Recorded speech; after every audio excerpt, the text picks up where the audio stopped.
नमस्कार दोस्तों। स्वागत है आप सभी का हमारे इस चैनल गरुड़ धर्मार्थ पर। दोस्तों, अगर आप भी अपनी लाइफ में कुछ नया सीखने की चाह रखते हैं तो इस चैनल को अभी सब्सक्राइब कर लें। दोस्तों, 4 मार्च सोमवार अष्टमी की रात सोने से पहले 5 दीपक का यह उपाय करेगा आपको धनवान। यह एक अद्भुत उपाय है। इस पवित्र मौके पर माता लक्ष्मी जी के आशीर्वाद से ही नहीं बल्कि आपके जीवन में धन की वृद्धि होगी और आप करोड़पति बन जाएंगे। आपका घर खुशियों से भर जाएगा और आपकी सभी मनोकामनाएं पूरी होंगी। इस दिन आपकी पूजा और साधना क्रिया का विशेष है, क्योंकि शास्त्र कहता है कि सोमवार अष्टमी के दिन माता लक्ष्मी जी धरती पर वास करती है और उनकी से ही भक्तों पर अद्भुत आशीर्वाद बरसता है। आप वेद पुराण के अनुसार एक दीपक को सोमवार अष्टमी की रात रखें और उस पुरातन उपाय को अपनाएं, तो शीघ्र ही आपको माता लक्ष्मी जी का आशीर्वाद हासिल होगा। इस छोटे से उपाय को करने के बाद आपके जीवन में धन की वर्षा होगी और आपके जीवन के सभी क्षेत्रों में सफलता मिलेगी। आपके जीवन में वृद्धि होगी और आप सभी कार्यों में समृद्धि हासिल करेंगे। इस सोमवार अष्टमी के दिन उपाय से न केवल आपके जन्म जन्मांतर की गरीबी, परेशानी और कष्ट दूर होंगे, बल्कि आपके जीवन में नए रूप से समृद्धि और सफलता का सफर शुरू होगा। धन का आगमन होने से आपकी आर्थिक स्थिति मजबूत होगी और आप दिन रात कमाई करेंगे। इस उपाय के अलावा इस जरूरी दिन को ध्यान से बिताएं और माता लक्ष्मी पूजा अथवा ध्यान में रहें। सोमवार अष्टमी का यह विशेष रूप से आपके जीवन में नए और समृद्धि की ओर पहुंचने का एक अद्वितीय अवसर है, धन और समृद्धि के साथ साथ। इस दिन को आप आत्मा के साथ मेल करने और अपने आत्मविकास में समर्थ बनने का भी एक अद्वितीय अवसर मान सकते हैं। इस पवित्र दिन को सत्य, न्याय और दया के साथ गुजारने से आपका मानवीय और आध्यात्मिक विकास होगा। सोमवार अष्टमी के इस जरूरी अवसर को सही रूप से मनाकर आप न शीर्ष से केवल धनी बनेंगे, बल्कि आप मन संतुलित, खुशहाल और आत्मनिर्भर बनाएंगे। ये दिन सार्थकता और की ओर सकता है और नए सपनों की ऊंचाइयों तक आपका मार्ग प्रकाशित कर सकता है। सोमवार अष्टमी के इस शानदार मौके पर धरती पर भगवान विष्णु के एक अद्वितीय अवतार भगवान धन्वंतरि का उत्सव भी होता है। इस अवतार की पूजा करने से आपको रोग मुक्ति, आरोग्य और दीर्घायु कठिनाई का सामना की शक्ति मिलती है। इस वृत्तियों में सफलता हासिल करने के लिए भी सोमवार अष्टमी का जरूरी रोल होता है। यह आपको और कर्म क्षेत्र में उन्नति की ओर प्रेरित कर सकता है और आप अपने स्थानीय समुदाय में भी सकारात्मक परिवर्तन ला सकते हैं। सोमवार अष्टमी के अद्वितीय माहौल में आप अपनी आत्मा को समर्थ, नीति, निष्ठ और साहस बना सकते हैं। ये समय है प्रधान और सुधारों के लिए और अपने समर्थन माध्यम से अपने प्राकृतिक गुणों को खोज सकते हैं।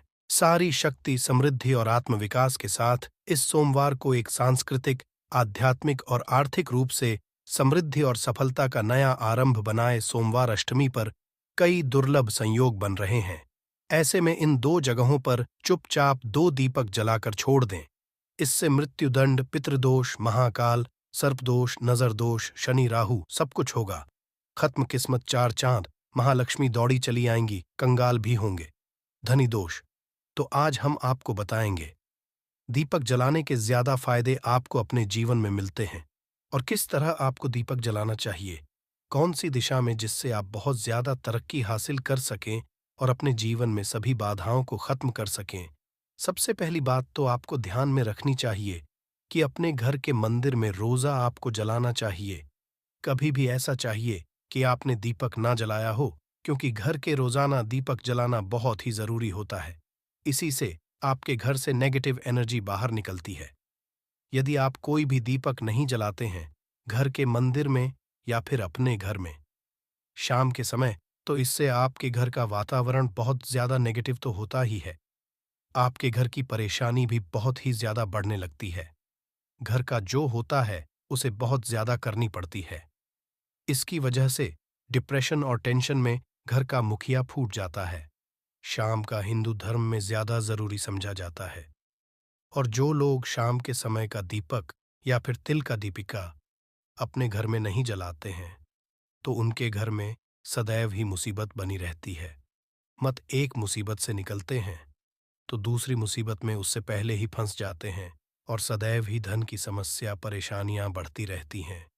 उनके जो बच्चे वह भी उनके खिलाफ होने लगते हैं, उनका कहना बिल्कुल भी नहीं मानते हैं।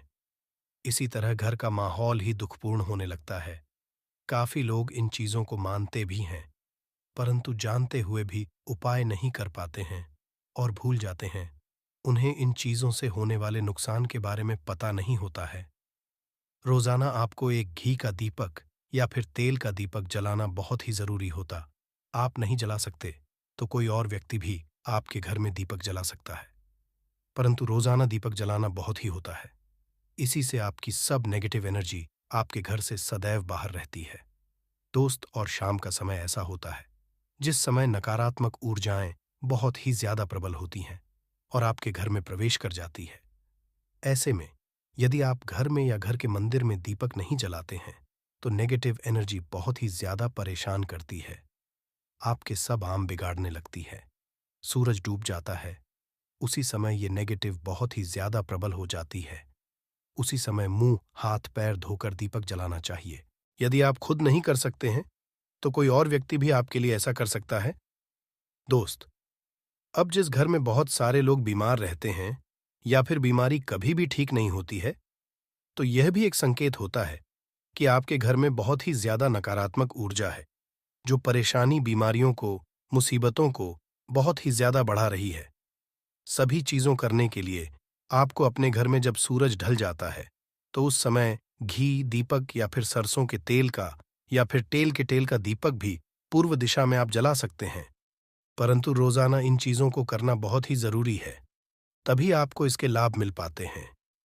यदि आपके घर में धन से जुड़ी, नौकरी व्यवसाय से जुड़ी हुई कोई भी समस्याएं हैं, यदि ऐसी समस्याएं बहुत ही होती हैं, तो अपने घर के उत्तर दिशा में रोजाना ही घी का दीपक जलाना चाहिए। इसे एक भी मिस ना करें। यदि आप रोजाना में घी का दीपक जलाते हैं तो इससे आपकी धन से जुड़ी हुई समस्याएं खत्म हो जाती हैं। जिन लोगों को नौकरी नहीं मिलती है तो उनको भी नौकरी मिलने लग जाती है। और यदि वही व्यक्ति जिसको परेशानी है और वही यदि रोज जलाता है तो इससे मिलने वाले फायदे और भी ज्यादा हो जाते हैं।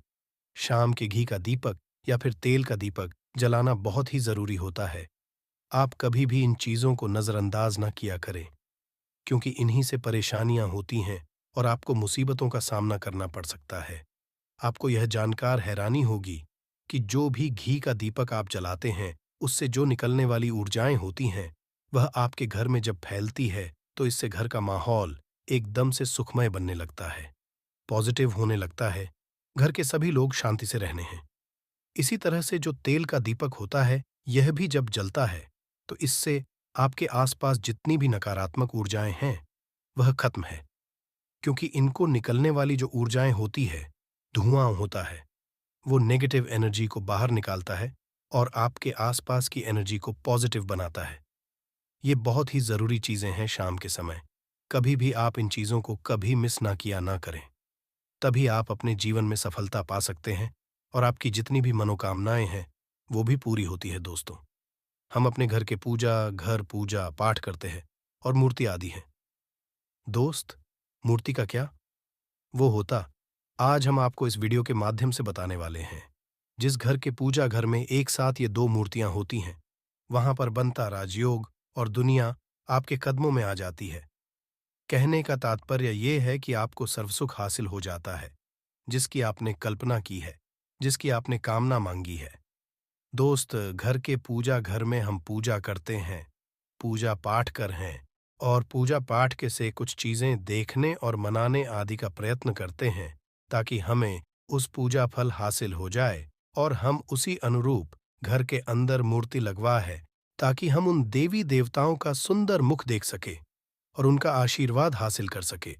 परंतु दोस्तों, यदि हम अपने घर के पूजा घर में इन मूर्तियों के अन्य मूर्तियां वो भी रखते हैं तो तौर पर हमारी किस्मत बदल जाती है और देखते ही देखते हमारे जीवन की सारी कंगाली समाप्त होने लगती है। दोस्तों, बात उन मूर्तियों के बारे में कि आखिर कौन सी दो मूर्तियां एक साथ में आपको रखनी चाहिए ताकि उसका सच्चा सर्वसुख आपको हासिल हो सके। सब पहले हम किसी मूर्ति की बात करें तो दोस्तों, यदि आप श्री कृष्णा के भक्त हैं और बाल गोपाल मूर्ति रखते हैं तब आपको भगवान कृष्णा के साथ माता रानी राधा जी की मूर्ति भी आपको जरूर रखनी चाहिए दोस्त, या कृष्णा की। यदि आपके घर में तस्वीर है तो उसके साथ राधा जी की भी तस्वीर संयुक्त जोड़ रूप में आपको लेकर आनी चाहिए। दोस्तों, ये प्रेम और एकता की एक ऐसी अनोखी मिसाल है कि जिस घर इन दोनों की तस्वीरें होती हैं, तो समझ लीजिए उस घर के अंदर भी तरह का ग्रह क्लैश नहीं होता है। दोस्त और पति पत्नी, परिवारजनों के बीच परस्पर प्रेम रहता है और घर में धन धान्य में अपने आप ही वृद्धि होती है। इसीलिए जरूरी समझा गया है, यदि आप भी इन मूर्तियों को रखते हैं तो निश्चित तौर पर आपके जीवन में अपने आप ही फायदा हासिल हो जाएगा। दोस्तों, कई लोग अपने घर में माता लक्ष्मी की पूजा करते हैं तो सोचते हैं कि भगवान विष्णु की भी पूजा करें या ना करें, या फिर उनकी मूर्ति साथ में रखें या ना रखें। तो सदैव भगवान श्री विष्णु जी और लक्ष्मी की पूजा आपको एक साथ करनी चाहिए। दोस्त, देवाधिदेव महादेव भगवान विष्णु और भगवान ब्रह्मा जी, तीनों देवताओं सर्वशक्तिमान देवता समझा गया है और त्रिदेव में भगवान विष्णु जी को पूजा जाता है। तो यदि आपकी पूजा घर में लक्ष्मी नारायण जी की संयुक्त रूप में पूजा करते हैं, निश्चित तौर पर आपके घर में दिन दुगनी रात चौगुनी वृद्धि देखने मिलती है दोस्त। तो इसीलिए आप विष्णु जी के साथ माता लक्ष्मी जी की पूजा करें। यदि माता लक्ष्मी की अकेली तस्वीर है तो आपको उनके बाएं तरफ भगवान श्री गणेश, भगवान श्री कुंवर जी की मूर्तियां तस्वीर अपने घर में जरूर लगानी चाहिए। यदि आप माता लक्ष्मी जी के बाएं तरफ भगवान श्री गणेश जी की मूर्ति लगाते हैं या तस्वीर लगाते हैं तो आप निश्चित पर लाभ हासिल होता है और देखते ही देखते जीवन के अंदर की कंगाली समाप्त होने लगती है। और धन हासिल के लिए आपको गणेश जी की संयुक्त रूप से पूजा चाहिए, समझा जाता है। माता लक्ष्मी धन देती है तो भगवान श्री वृद्ध सिद्धि का भंडार और वृद्ध का विकास करते हैं। इसी वजह पूजा बहुत जरूरी मानी गई है दोस्त। तो कई लोग पूछते हैं कि अपने घर में हनुमान जी की तस्वीर या मूर्ति रखे या ना रखे, या उनकी पूजा करें या ना करें। दोस्तों, आपको तौर पर हनुमान जी की अन्य देवी देवताओं के साथ में भी आप मूर्ति या तस्वीर रख सकते हैं। किसी की दो राय नहीं है कि आपके ऊपर हनुमान जी क्रोधित होंगे या नहीं होंगे। दोस्त, इसके अलावा आप प्रभु श्री रामा की तस्वीर भी अपने घर की रखते हैं, तो आप हनुमान जी की तस्वीर रखें या ना रखें। हनुमान जी के निमित्त किसी भी तरह की पूजा या पाठ करना हो तो बहू श्री रामा से कहें, भगवान श्री रामा के प्रिय भक्त हनुमान जी हैं और निश्चित तौर पर आपको उतना ही आशीर्वाद हासिल होता है जितना कि आपको हनुमान जी की मूर्तियां का पूजन करने से होता है। या फिर आप क्या करें, श्री राम दरबार की घर में लेकर आए और श्री रामा दरबार की तस्वीर का पूजन करें, या उनकी मूर्ति या उनके किसी तरह की कोई चीज आपके पास है तो आप उनका पूजन करें। इसमें सारे देवी देवता आपको हासिल हो जाता है। हनुमान जी से लेकर माता सीता, भगवान श्री राम और अन्य देवी देवताओं का भी आशीर्वाद आपको हासिल हो जाता है। तो निश्चित तौर अपने घर के पूजा घर में साथ आप यह तस्वीर रख सकते हैं। आपके जीवन में राजयोग हासिल हो जाती है। दोस्त, इसी तरह आप अपने घर के पूजा घर में या किसी अन्य स्थान पर यदि कोई तस्वीर रखना चाहते हैं और उसे अपने घर में लाभ हासिल करना चाहते, तो अपने घर में या पूजा घर में आपको निश्चित तौर पर त्रिदेव की तस्वीरें या मूर्ति एक ही स्थान पर लाकर जरूर रखनी चाहिए।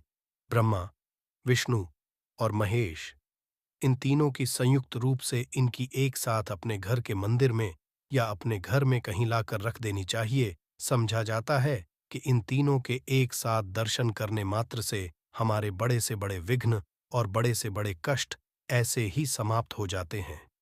इसी वजह इन तीनों साथ में तस्वीर या मूर्ति लाकर आपको पूजा जरूर करनी चाहिए। दोस्तों, अब बात करते हैं कि कुछ ऐसी तस्वीरें होती हैं या ऐसी मूर्तियां होती हैं जिनको अपने घर के पूजा घर में स्थान ही नहीं देना चाहिए। यदि आपने तस्वीर या मूर्ति को अपने घर के पूजा घर में दिया है तो समझ लीजिए कि आपको कंगाली का सामना करना पड़ेगा, फिर देवी देवताओं के क्रोध का सामना करना पड़ेगा। दोस्त, एक बात बता दें कि मैं कभी भी विषम संख्या में गणेश जी की मूर्तियां ना रखें, जैसे कि 1, 3 या 5 ऐसे रखना अशुभ समझा जाता है। 2 मूर्तियों को एक साथ रखना शुभ समझा गया है। यदि आप गणेश जी की मूर्ति रखते हैं तो इसके अलावा किसी भी तरह की मूर्ति आपको नहीं रखनी चाहिए। दोस्त, और इन्हें स्थापित करते ध्यान दें कि जी चेहरा पैसा घर के मुख्य दरवाजे की तरफ होना चाहिए, ताकि आपको अच्छे और सच्चे धन लाभ की हासिल हो। और इस घर अंगूठे से बड़े आकार का शिवलिंग आपको भूलकर भी नहीं रखना चाहिए। सदैव एक छोटा सा शिवलिंग रखें और इससे ज्यादा शिवलिंग आपको नहीं रखना चाहिए। दोस्त, वैसे तो आपको अपने घर में शिवलिंग रखना ही नहीं चाहिए। उसके बाद भी यदि आप रखते हैं तो अंगूठे के आकार से बड़ा शिवलिंग आप नहीं रखना चाहिए। आप छोटा रख दें। ध्यान रखिए कि एक से ज्यादा शिवलिंग आपको भूल कर भी नहीं रखने हैं। यदि आप रखते हैं तो शिवलिंग के ऊपर आपको तुलसी भूल कर भी अर्पित नहीं करना चाहिए। यदि आपने शिवलिंग रख लिया है और उस पर तुलसी अर्पण कर दी है तो देवी देवताओं के क्रोध का आपको सामना करना पड़ेगा। दोस्त, मंदिर में सदैव हनुमान जी की तस्वीर रखना चाहते हैं, आप हनुमान जी के अनन्य भक्त हैं, तो बैठे हुए की मूर्ति ही रखें। बजरंगबली, रुद्रा भगवान शिव के अवतार हैं, उनकी भी शिवलिंग ही रखें। साथ जो पति पत्नी होते हैं, वैवाहिक आपने नया स्टार्ट किया है, तो हनुमान जी की मूर्ति या तस्वीर अपने कमरे में, अपने बेडरूम में आपको भूल कर भी नहीं रखनी चाहिए। अन्यथा आपको आपके जीवन में कई तरह के दोषों का सामना करना पड़ता है। दोस्तों जी, ब्रह्मचारी है तो इस बात का आपको ध्यान ध्यान रखना चाहिए दोस्तों। और राधा कृष्णा की यदि आप जैसे अपने शयन कक्ष में सोते हैं और वह आपके सामने की तरफ रखी है कि जैसे कि आप उठे और आपको उठते ही पहले उनके दर्शन हो जाए, तो समझ लीजिए कि आपका जीवन मालामाल होने वाला है। किसी भी तरह का कोई धुआं, धन की चिंता आपके जीवन में नहीं रहेगी दोस्त। इसी तरह यदि माता दुर्गा की तस्वीर आप अपने घर में लेकर आना चाहते हैं और चाहते हैं कि माता दुर्गा की तस्वीर के माध्यम से आप अपने जीवन में समृद्ध, तो दोस्तों भूल कर भी आपको माता दुर्गा की अवस्था की तस्वीर, जैसे कि या फिर महिषासुरा का वध करते हुए या क्रोधित अवस्था में माता लक्ष्मी की, माता की तस्वीर लाकर आपको उनकी पूजा नहीं करनी चाहिए दोस्तों। सदैव शांत और सुंदर मुख वाली तस्वीर ही अपने घर के अंदर लाकर पूजा करनी चाहिए। बहुत ही शुभ और मंगलकारी समझा जाता है। दोस्त, इस बात का ध्यान रखें कि यदि आप अपने घर में मूर्तियां रखते हैं तो आपको भूल भी टूटे हुए हैं, चावल नहीं चढ़ाने चाहिए। आप हल्दी में को पीला करके ही वह चावल चढ़ाएं, परंतु टूटे हुए चावल आपको भूल कर भी माता लक्ष्मी को या अपने घर में देवी देवता को नहीं चढ़ाने चाहिए।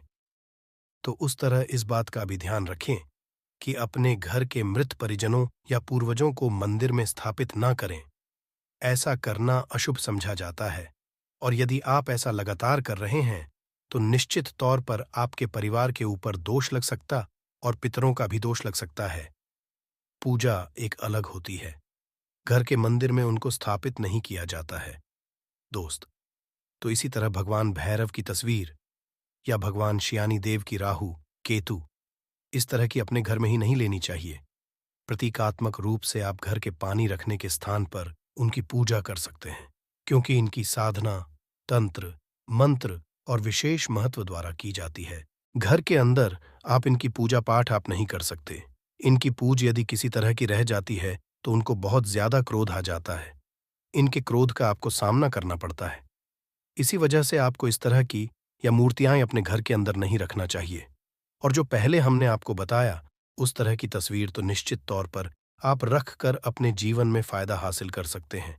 लोग अपने जीवन में धन प्राप्ति के लिए कई तरह के उपाय तो करते हैं, किंतु फिर भी उनको धन की प्राप्ति नहीं होती। तो आज हम इस वीडियो में आपको शास्त्रों कुछ उपाय बताने वाले हैं, जिसे सही तरीके से करने से धन भी आएगा और टिकेगा भी।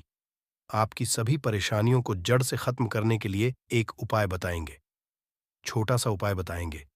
इस उपाय को करने से जीवन में सुख, समृद्धि और पैसों की दिक्कत नहीं रह जाएगी। साथ ही साथ इसी से एक ऐसा उपाय बताएंगे, कोई आपकी बात नहीं मान रहा है तो उसको अपनी बात कैसे मनवाइएगा, क्योंकि ये चमत्कारी पौधा है। इसे जड़ी बूटी की तरह ही नहीं, इसको तंत्र विद्या में प्रयोग किया जाता है और बहुत सरल बताएंगे, जिससे आप कितनी भी बड़ी समस्या में हो उसको पार कर सकते हैं, उससे छुटकारा पा सकते हैं। इसके लिए बस तीनों उपाय आपको थोड़ी ही देर में बताने वाले हैं। बस आप वीडियो में अंत तक बने रहिए। इसके साथ साथ आपको सुख समृद्धि के लिए उपाय बताएंगे कि आपको धन वैभव कैसे मिलेगा। इन तीनों का उपाय थोड़ा थोड़ा अंतर होगा करने में, परंतु इस उपाय को कर लेंगे तो आपके जीवन में पैसे रुपए की दिक्कत नहीं रहेगी।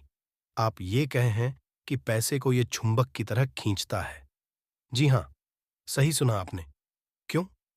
क्योंकि इस पौधे पर माता लक्ष्मी का वास होता है, भगवान विष्णु का वास होता है, साथ ही साथ भगवान शिव और शनिदेव का वास समझा जाता है इस पौधे पर। और हनुमान जी तो साक्षात कलयुग के देवता हैं। और सबसे बड़ी बात, इसकी जड़ में समझा जाता है कि माँ गंगा बसते हैं। जी हाँ, इसीलिए इसके जड़ के तो इतने सारे फायदे हैं जिसका आप तक नहीं लगा सकते।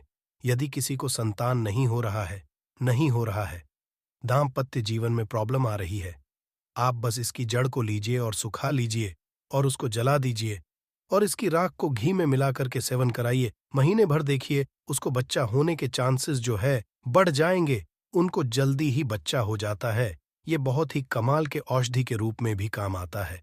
जी हाँ, जो आप देख रहे हैं स्क्रीन पे, इसे कहते हैं चिटा, चिरचिटा, या फिर बहुत लोग इसे अपर मार्क कहते हैं। आयुर्वेद में इस हमारे आयुर्वेदिक बुकों को जब आप पढ़ेंगे तो बहुत ही कमाल के इसके फायदे बताए गए हैं, क्योंकि ये पौधा है ही इतना गुणकारी। यदि आपको खाना डाइजेस्ट नहीं होता है, उसमें मदद करता है। बवासीर की बीमारी है, आप इसके पत्तियों को और जड़ को बस ले लीजिए और पीस करके उसका रस पीजिए। आपको बवासीर की बीमारी से राहत मिल जाती है। आपके दांत में दर्द हो रहा है तो आप कुछ मत कीजिए, बस इसको सुखा करके और इसके बाद पीस कर पेस्ट बनाइए उसमें नमक करके, और आप इससे ब्रश कीजिए या फिर इसको जला दीजिए, राख कर दीजिए सूखने के बाद, और उसमें नमक मिला करके उससे दांतों में ब्रश कीजिए। दांतों का दर्द गायब हो जाएगा, मसूड़ों का दर्द गायब हो जाएगा। इसीलिए इसको अमृत के समान कहा गया है। धरती पर ये देवताओं के द्वारा, समझिए, एक तरह से वरदान के रूप में मिला है। हम सभी मानवों को इसका लाभ उठा सकते हैं। आयुर्वेदिक लाभ तो अनगिनत है कि आप भी जानते होंगे। छोटे मोटे उपाय बताइएगा कि आपकी साइड इसको कैसे प्रयोग किया जाता है। अपामार्ग को जो ये पौधा देख रहे हैं, और इसे क्या कहा जाता है, आपकी साइड, और आप अपने एरिया का नाम भी लिखिएगा, अपने एरिया का नाम लिखिएगा, और साथ ही साथ इसको क्या कहा जाता है कमेंट में लिखिएगा। इससे अन्य लोगों को भी पता चलेगा कि आखिर इसको क्या कहा जाता है और किस एरिया में क्या कहा जाता है। सबको पता चल जाएगा, तो ज़रूर कमेंट कीजिएगा। और एक कीजिए, वीडियो को लाइक कर दीजिए, क्योंकि वीडियो को लाइक करेंगे तो मुझे खुशी मिलेगी। कमेंट में ओम नमः शिवाय ज़रूर लिखिएगा।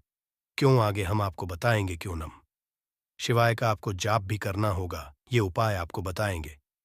परंतु अभी बात कर रहे हैं, इस पौधे को भगवान का वरदान हासिल है। जी हाँ, इसीलिए इस पौधे पर सबका निवास समझा गया। क्यों? क्योंकि जब समुद्र मंथन हुआ था तो समुद्र मंथन के बाद अमृत निकला था। अमृत को हुआ था कि दानवों का जो अग्रसर था, यानी कि राहु केतु कहा जाता है, तो पंक्ति में बैठ करके ले लिए थे। इसीलिए ये आज भी अजय अमर रह गए।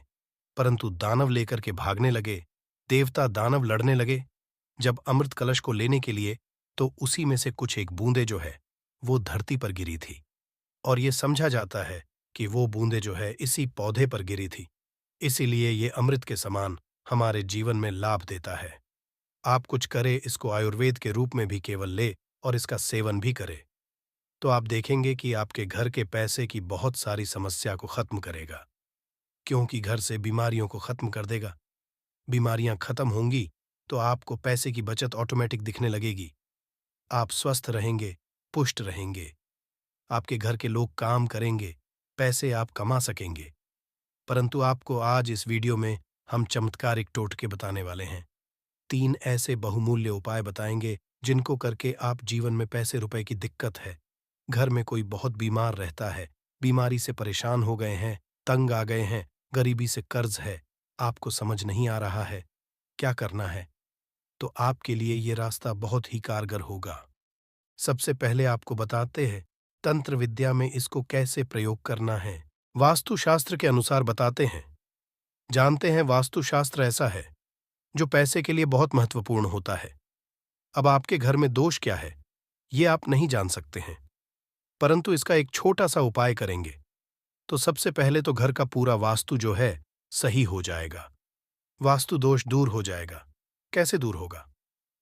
तो इसमें दूध होता है, एक होता है व्हाइट अपमार्क और एक होता है रेड अपमार्क, यानी कि लाल अपमार्क और श्वेत अपमार्क, जिसे उजला भी कहते हैं। आप देखिएगा कि लाल अपमार्ग की टहनी लेकर के आइएगा। इसे दातुन किया है, दातुन भी कीजिएगा।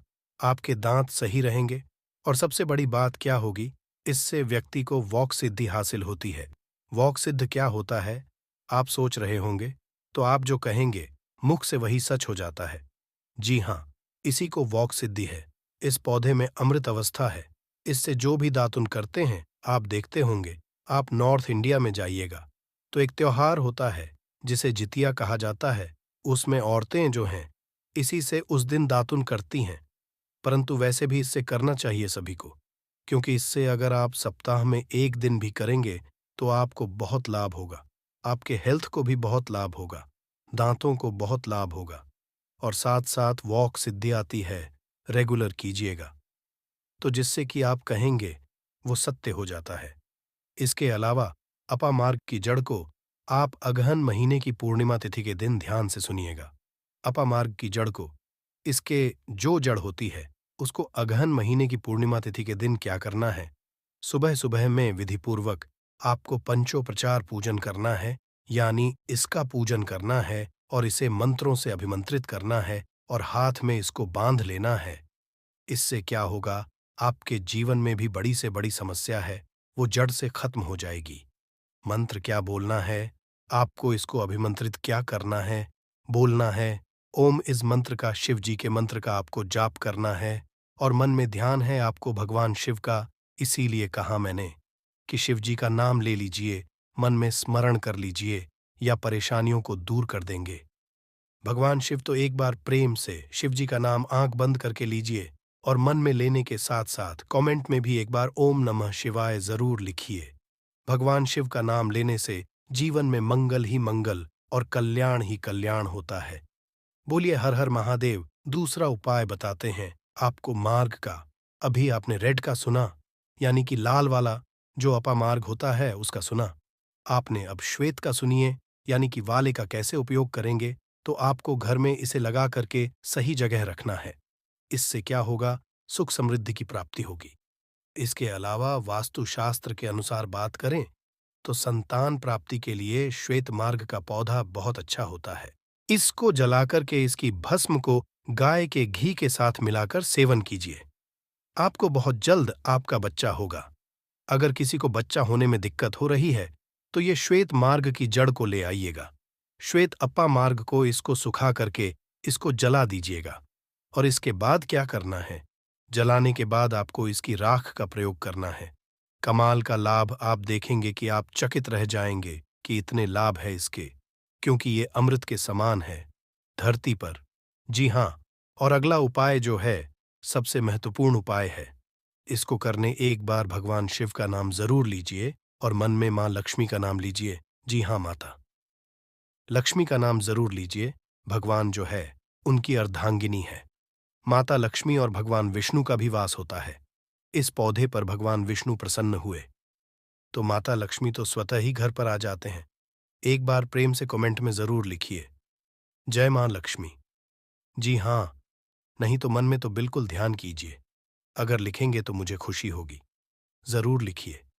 एक बार महालक्ष्मी का नाम कितना भर भी लिखने से या भगवान शिव का नाम लिखने से आपको लाभ ही होने वाला है।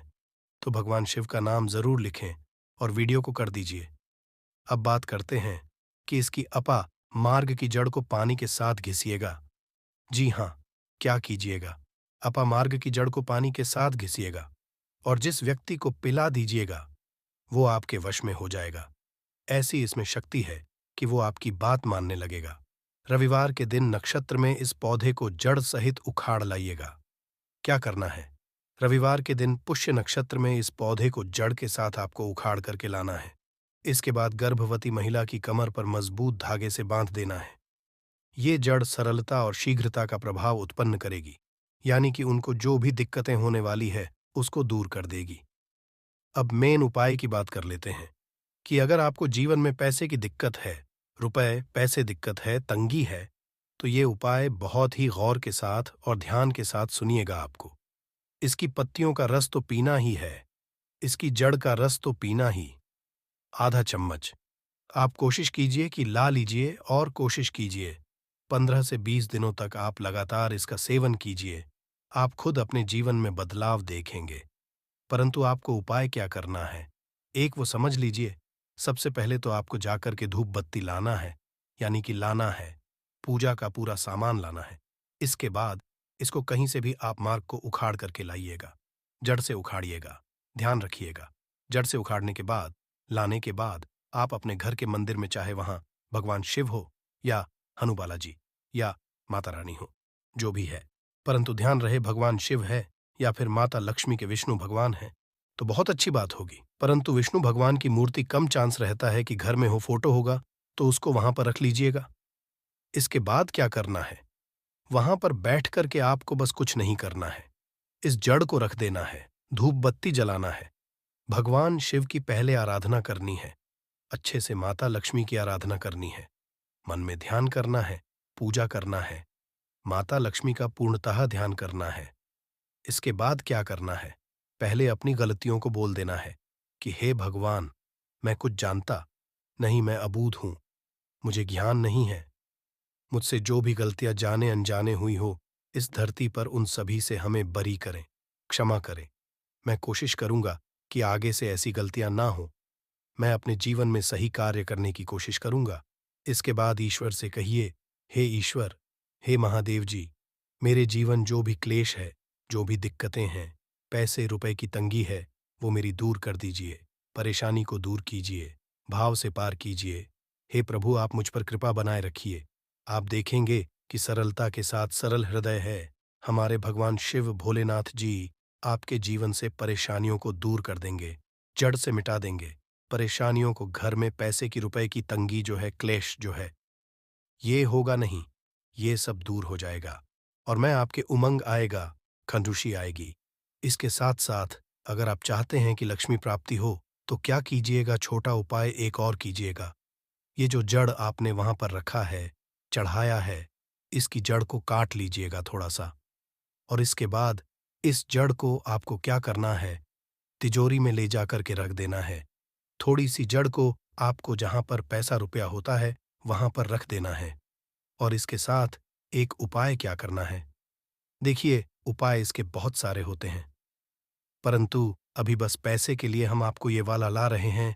इससे पीछे मैंने उपाय, इससे पीछे वीडियो में मैंने एक अलग उपाय बताया था, उसमें अलग समस्याओं को दूर करने के लिए ये पौधा बहुत ही कमाल का है, बहुत सारी समस्याओं को जड़ से खत्म करता है। परंतु आप पैसे की दिक्कत में हैं, तो चींटियों को थोड़ा थोड़ा सुबह सुबह दाना देना स्टार्ट कर दीजिए। तो यह थी आज की विशेष जानकारी। उम्मीद है यह जानकारी आपके काम आएगी। अगर वीडियो अच्छा लगा हो तो एक लाइक अवश्य कर दीजिए और रोजाना नई नई जानकारी प्राप्त करने के लिए हमारे इस चैनल को अभी सब्सक्राइब करें। धन्यवाद।